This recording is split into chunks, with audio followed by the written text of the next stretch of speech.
কেন্দ্র থেকে বিএনপির পক্ষ থেকে ধানের শীষের মনোনয়নের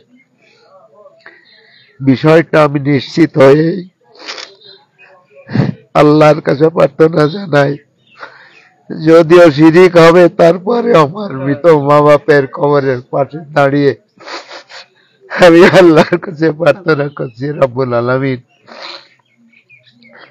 তুমি আমার মনের সমস্ত আশা আকাঙ্ক্ষা পূরণ করে দিও। আমি সঙ্গে নিয়ে আমি আমার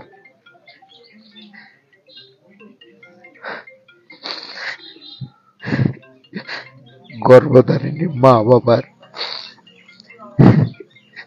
কবর জিয়ারতে এসেছি। সেই যে কবে কখন রব্বুল আলামিন তোমার কাছে আমার মা বাপকে রেখে গেছি, জানি না কি অবস্থায় তারা আছে তোমার কাছে। রব্বুল আলামিন সন্তান হিসাবে আমি প্রার্থনা করি তোমার কাছে, আমার মা বাপের জীবনের সমস্ত গুনাহ তুমি মাফ করে দিয়ে তাদেরকে বেশ নসিব করো, আলহামদুলিল্লাহ। আর যেহেতু আমি রাজনীতির অঙ্গনে অবস্থান করি,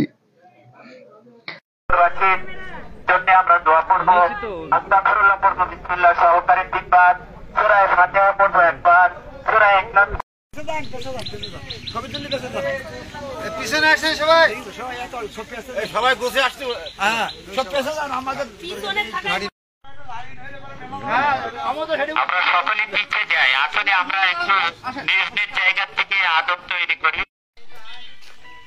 আসসালামু আলাইকুম। হ্যাঁ হ্যাঁ বলো।